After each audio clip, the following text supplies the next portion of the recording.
Shalom guys, ketemu dengan saya Abraham Telokila.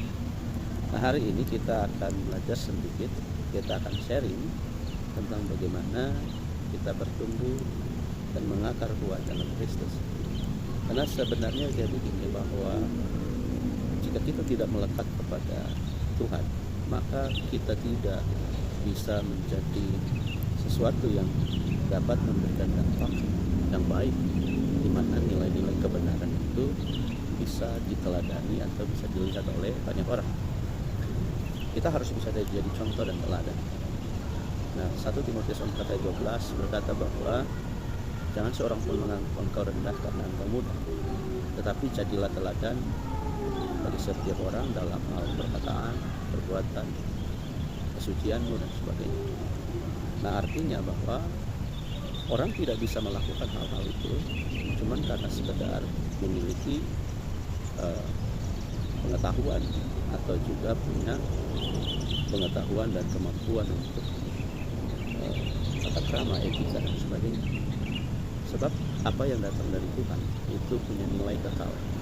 Maksudnya bahwa orang-orang yang melekat kepada Tuhan, mereka yang dekat dengan Kristus, mereka yang dilekatkan atau menempel kepada Yesus yang adalah pokok kehidupan itu, mereka menyerap, mereka menerima, mereka menghasilkan apa yang ada dalam Kristus melalui hidup mereka.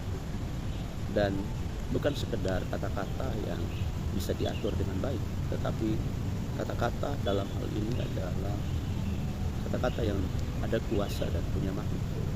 Sebab jika kata-kata itu hanya merupakan tata kelola dari cara berbicara yang baik atau juga tata krama berbicara yang baik, tentu itu bagus. Tetapi yang didorong oleh Alkitab di sini adalah hendaklah kamu menjadi teladan dalam perkataan. Maksudnya adalah perkataan yang mengandung nilai-nilai kebenaran, yang di dalamnya bahwa orang bisa menyampaikan kebenaran itu lewat perkataan mereka. Kata-kata kebenaran itu sederhana, tetapi kata-kata itu memiliki kuasa yang sanggup mengubahkan hati, yang sanggup mengubahkan pikiran orang, yang sanggup merubah cara berpikir orang. Nah, jadi kata-kata itu adalah kata-kata yang bisa diteladani oleh orang lain. Banyak orang dari mulutnya, dari hidupnya, dari keberadaan menyampaikan kata-kata yang sifatnya merusak, banyak kali melukai, banyak kali tidak mendatangkan kehidupan. Tetapi Alkitab mengajarkan kita untuk menghasilkan atau kita bisa berbicara tentang kebenaran. Hendaklah semua yang manis, semua yang indah, semua yang sedap didengar, dan semua yang disebut kebajikan itu lahir dari hidup kita. Kenapa lahir dari hidup kita? Karena Kristus tinggal dalam kita. Alkitab berkata bahwa jika kita menerima Yesus sebagai Tuhan dan Juru Selamat, maka Dia adalah Tuhan yang memerintah, yang berkuasa atas hidup kita. Dia adalah Tuhan yang sanggup mengubahkan hidup kita. Dia adalah Tuhan yang sanggup memperbarui hidup kita. Dia adalah Tuhan yang sanggup melakukan hal-hal yang sebelumnya kita tidak pernah tahu, kita tidak pernah alami sebelumnya, bahkan kita tidak pernah melakukan sebelumnya. Nah, makanya orang yang tinggal dalam Kristus itu, dia melakukan apa yang dilakukan oleh Kristus. Dalam hal ini adalah kata-kata mereka adalah kata-kata yang baik, kata-kata yang membangun, kata-kata yang memberikan harapan, kata-kata yang memberikan kehidupan, dan mereka memiliki makna dalam setiap perkataan. Tapi banyak orang juga di luar sana, mereka kata-kata mereka selalu meracuni orang lain. Mereka berkata bahwa tidak ada harapan. Mereka bilang bahwa mana mungkin, mana bisa. Tetapi kita yang kenal Yesus, kita selalu berkata bahwa dalam Yesus ada harapan, dalam Yesus ada jalan keluar, dalam Yesus ada kemenangan, dalam Yesus ada kekuatan. Sebab itulah kita menjadi percaya dan kita menjadi sungguh-sungguh kepada Dia. Nah, makanya kita jadi orang Kristen, kita butuh mulai memberikan contoh dalam hidup kita, dalam keluarga, di dalam komunitas kita, dimanapun kita berada. Kata-kata kita harus bisa jadi berkat, kata-kata kita harus bisa membangun, kata-kata kita harus mendatangkan manfaat buat orang lain. Ada orang-orang yang memang spesialis untuk merusak dan mencelakai orang lewat kata-kata. Nah, agar kita bertumbuh, mulailah dengan kata-kata yang benar. Yang kedua, marilah kita memiliki sikap dan perbuatan yang memang mencerminkan Yesus tinggal dalam kita.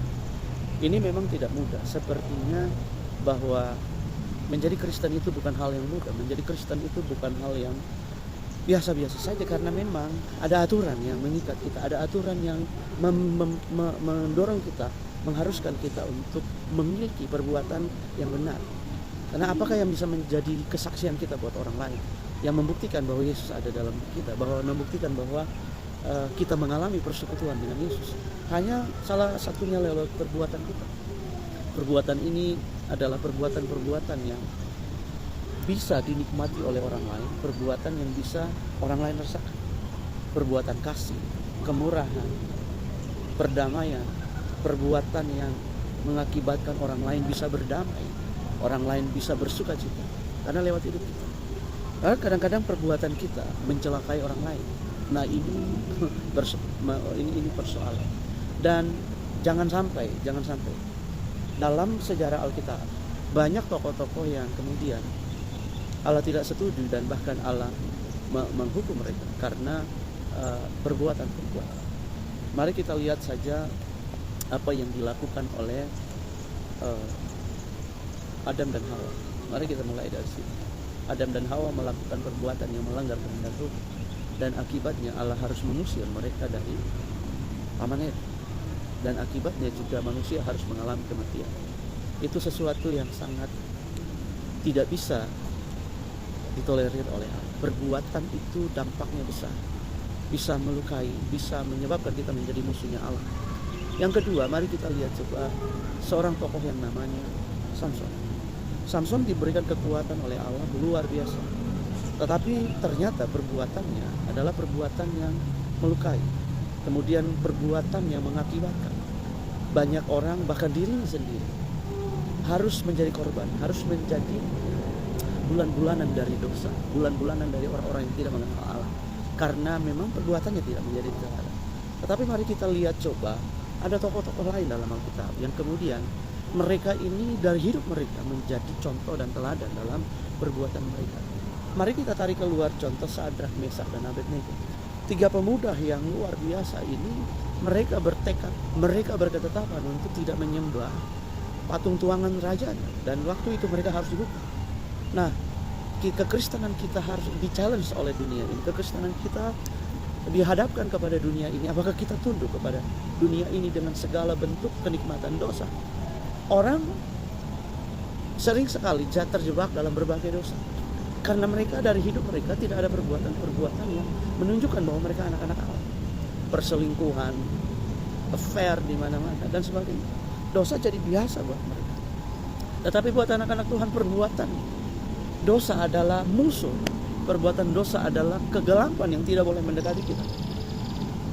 Nah, kita harus siap betul bahwa kita harus setiap saat kita berani, kita menunjukkan perbuatan-perbuatan anak-anak kerajaan. Yang ketiga, yang terakhir adalah perbuatan yang bisa membuat kita bertumbuh. Hal-hal yang bisa membuat kita bertumbuh dalam kekristenan adalah kekudusan. Kuduslah kamu sebab aku kudus. Nah, kekudusan ini menyangkut tentang hubungan kita dengan Allah. Bagaimana kita memelihara hidup kita agar kita tinggal di dalam standar dan ukurannya Tuhan. Kekudusan ini menyangkut seluruh hidup kita. Kudus itu artinya terpisahkan. Kudus itu artinya memisahkan diri dari cara pola hidup dunia, cara berpikir, cara berkata, cara berbuat, cara hidup dan sebagainya. Tapi kita hidup di dunia loh. Iya, kita memang hidup di dunia, tetapi kita sudah menikmati cara hidup kerajaan Allah. Kita sudah hidup dengan cara hidup kerajaan Allah, yaitu kita hidup dalam kasih, dalam perdamaian, kemurahan. Kita hidup dalam persekutuan yang indah dengan Tuhan. Kita hidup dalam persaudaraan yang baik. Tidak menyimpan dendam, sakit hati dalam waktu yang panjang tidak selesai. Kita tidak menyimpan akar pahit. Banyak orang menyimpan bahkan dosa mereka saja. Mereka tidak mau diselesaikan oleh Tuhan. Nah, ini jadi persoalan. Kita harus lega, kita harus bebas. Kita harus terbebas dari dunia ini yang menjerat manusia menuju kebinasaan. Dunia selalu menawarkan hal-hal yang di luar dari frekuensinya Tuhan. di luar dari rencananya Tuhan, di luar dari kebiasaan-kebiasaan kerajaan Allah. Tetapi orang-orang yang mengalami, orang-orang yang hidup dalam Yesus, mereka dikelilingi, dilingkari, dipenuhi dengan cara hidup kerajaan Allah, yaitu cara hidup yang kudus, cara berpikir yang kudus, cara berkata-kata yang kudus, cara bergaul yang kudus, cara hidup, cara bekerja, dan sebagainya. Ada standar-standar kejujuran yang benar. Nah, sehingga itulah yang bisa membuat kekristenan bertumbuh. Seseorang makin bertumbuh hari demi hari. Kenapa? Dia memiliki perkataan, memiliki perbuatan, memiliki cara hidup yang kudus. Maka kita bisa bertumbuh, berkembang, rohani kita semakin kuat. Semakin hari kita makin melihat kerajaan Allah sebagai hal yang paling utama. Kita hidup, bekerja, makan, minum, cari kekayaan dan sebagainya, itu pasti. Dan itu harus kita lakukan. Tetapi di dalamnya itu kita menerapkan nilai-nilai kerajaan Allah. Nilai kerajaan Allah itu tidak rakus. Nilai kerajaan itu tidak merampas hak-haknya orang lain. Nilai kerajaan itu tidak merampas istri orang. Nilai kerajaan Allah itu tidak menyimpan kegelapan dalam hatinya, di dalam pikirannya. Tetapi mereka hidup sesuai dengan kehendak Tuhan. Yaitu, sesuai dengan apa yang Tuhan rencanakan. Kiranya sharing ini buat kalian bisa memberkati. Tuhan Yesus memberkati.